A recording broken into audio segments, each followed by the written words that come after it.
Hey everybody, welcome back to another video. Mark Green here from diabetesdietguide.com, bringing you free information about managing diabetes, weight loss and healthy living. If you haven't checked out the blog, make sure you head over to diabetesdietguide.com. We have it all there for you, free blogs and online courses to help coach you through your lifestyle change. Now today we are looking at a very interesting topic, and that is, why is it so hard to lose weight? No doubt many of you have tried to lose weight in the past, possibly with varying success. From my own experiences with working with thousands of people, I can see that actually the biggest stumbling block to weight loss is actually sustaining it and being consistent with it. So everyone tends to have some success, but what we're really looking at is the long-term sustainability, because that is where the health benefits are, and actually that's what most people are more than likely trying to work towards. So it's very frustrating for them when they can't get that long-term sustainability, and actually their weight rebounds, usually with a bit of interest on top. But what if there are actual reasons as to why this is so hard? In fact, there's many different reasons. So we just wanted to go through some today, because if you can start to understand the problem, you can start to solve it. So as per usual, I brought the trusty board along, so we're going to hop over here and look at some of those reasons. The first on the list is actually it is easy to be overweight. In fact, it's probably easier to be overweight than it is a normal weight in this day and age. Think about it. Everyone has jobs, they go to work probably 8, 9, 10 hours a day, 5 days a week. Some people even do longer than that. Some people do more days than that. So that's a very limited amount of time that we get to fit in things like cooking healthily and exercising. Then when you start to take more hours out of that for things like family time, food prep, enjoying yourself, actually we have a very narrow window to actually do the things that are conducive to being healthy. Not to mention as well, you also need the motivation to do it. If you've just spent a long day at work, let's say you've done your usual 8-hour day, but then you've also got a bit of a commute either side of that, actually you're probably not looking forward to getting in and cooking a gourmet dinner after doing such a slog like that. So it's very, very difficult to actually have the motivation in the first place and to be organized enough to actually put those practices in place in order to help you be the weight you want to be. Then on top of that, we live in an obesogenic environment. So what do we mean by that? It means that we are surrounded by things that essentially make us fat.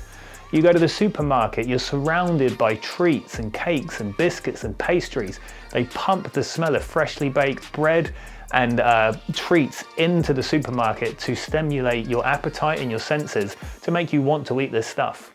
And it tastes great, it's delicious. It's very hard not to do it and have a treat when you're sat on the couch after a long day. And usually we've built these habits over the course of our lifetimes where we associate sitting on the couch with a treat, and actually we have treats there. They're available to us. All you have to do is buy them in the supermarket, or even just do a short walk or drive to the shop, and you can have it whenever you want, 24 hours a day pretty much. So it's real easy to get overweight or become overweight because we're surrounded by very delicious foods that also happen to be very, very high calories. Going one step further with this, we can look at a third point, which is looking at exercise. Now obviously the more you exercise, the more margin of error you have with your diet, because you're burning up calories. If you're not doing much exercise, you don't have much margin with your diet. Now, ignoring the fact that actually you need to have some time to do exercise, or at least a baseline fitness level to squeeze a very high intensity session into a short period, it can be very difficult to get the necessary exercise you need in order to get away with the foods that we tend to eat. Now, even just looking at it from a very simplistic point of view, just the motivation to do exercise, it is hard. Exercise is hard, especially if you're not someone that naturally exercised when you're younger, or actually you haven't exercised for a long time. Even just going for a walk or a mild jog can seem really difficult, and it doesn't feel very pleasant. So it's hard to get yourself to a point where you want to do something that's unpleasant to you. The flip side of that is, if you're not going to do hard work, is you have to do it for a really long duration. So you can lose weight by going walking, but in order to burn enough calories up from just walking, you probably need to do 1 hour to 2 hours every day just to create the necessary energy expenditure to compensate for the foods. So you can do it with exercise, but it's really hard to do it without adjusting your diet as well. So you really need to find the time in your day, which we already know is a stumbling block, or you need to push yourself quite hard to fit the same amount of work from a 2-hour walk into a very narrow period, like a half-hour HIIT class, which isn't for everyone, particularly the patients that I tend to see that are usually 50, 60-year-old plus. They're not exactly going to be doing high-intensity insanity training for most of them, like someone like myself can, who's in their 30s or even in their 20s. Number 4 on this first point here is alcohol as well, because this is actually quite neglected. Alcohol is a big factor in the UK, and yep, this isn't going to be a lecture on the health risks of alcohol, but let's just look at the calories. Alcohol has a lot of calories. A pint of beer or a pint of cider is like a chocolate bar every time you have one. So it adds up, and usually when you have one drink, you'll have a couple of drinks, and it's quite easy to do that quite regularly, or binge during certain periods. But regardless of how you do it, it all goes on to the total calories for the week, the month, the year. And ultimately, it's your balance at the end of the year which will dictate if your weight's gone up, gone down, or stayed the same. So that's how to think about it. What's the average over a long period of time? And that's what your weight will reflect. Now, the reason it's so easy to be overweight is because if you're someone that drinks alcohol or even just calorific drinks, you know, these drinks are fun. They take some stress away. People drink for a reason, particularly alcohol. It gets you drunk. And anyone that's drunk in the past, they tend to do it again because they have a good time doing it. It also can be stress relieving. You get in after a long day and have a drink. Just takes the edge off. But from a weight loss perspective, it's not good because it's extra calories. So now if you have a glass of wine, a chocolate bar, instantly, you know, you've done 400-500 calories that you probably wouldn't have done otherwise. Now, if you haven't got much margin of your diet because you're not exercising, that 500 calories goes straight into the fat gain bank balance, and you start to gain weight over time. Particularly if your baseline diet isn't overly healthy in the first place, or your portions are too big, or all those other factors that feed into this. So there's just 4 easy ways that people can become overweight. But let's keep going down the list. Number 2 here, I've written set point theory. So there is a train of thought that people are programmed to be a certain specific weight.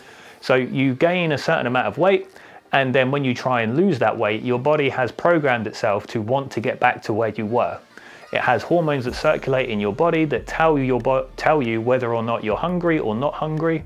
And as you start to lose that excess weight, your body wants to get you back to where you started. So now I don't know if I 100% buy into this theory, because not everyone that's overweight started off overweight in the first place, and usually it's an accumulation of weight over a given time. However, if you have sat at a certain weight for a long time and then you suddenly drop your calorie intake, I could see how it would be a shock to the system, because all your hormones, your internal homeostasis, we call it, so basically your set point, where is your body used to and comfortable to, suddenly gets a kick. And actually it might tell you that it wants you to get back to where you were because that's what it's used to. So there are some theories around that, and if you want to learn more about it, look it up. And the final point on this list is people's mobility. Now, I think with a lot of the personal trainers and the fitness gurus on social media, forget this one, because they are usually talking to an audience of younger people. And so when they see patients that are overweight but also a bit older, like I'm used to seeing and deal with all the time in my clinics, and the people that are likely to be visiting my blog, they don't appreciate that some people don't have the physical capability to get out and go for a run and burn off extra weight. They can't do high intensity fitness classes. It's just not within their remit due to lifestyle, due to injuries, or due to medical conditions. Now, this is an interesting point, because from what I do see is actually people neglect their exercise and their diet for a long time.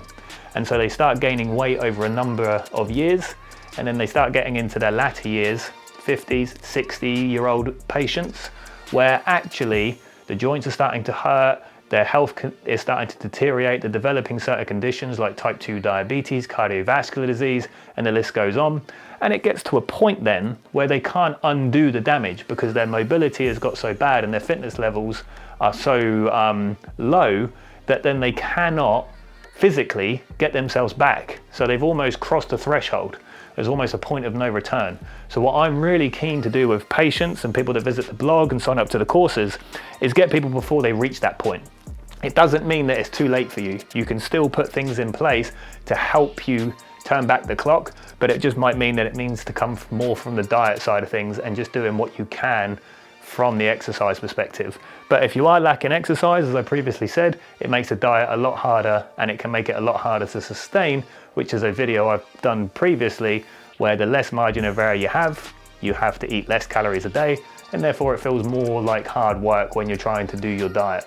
Whereas the more calories you're able to burn, it means you have more margin with the diet, which means you can have more treats and enjoy yourself a bit more, and obviously that's going to be a bit more sustainable because you don't have to be as strict. And there you have it, guys. There are quite a few points there, but 3 main points as to why weight loss is so difficult. So hopefully you found that useful. Maybe you actually associated with some of those, and if you are trying to make a lifestyle change, particularly from a diabetes perspective, my first port of call would be check out the blog. We might have the answer for you.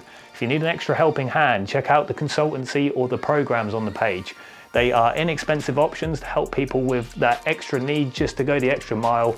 It's all there for you.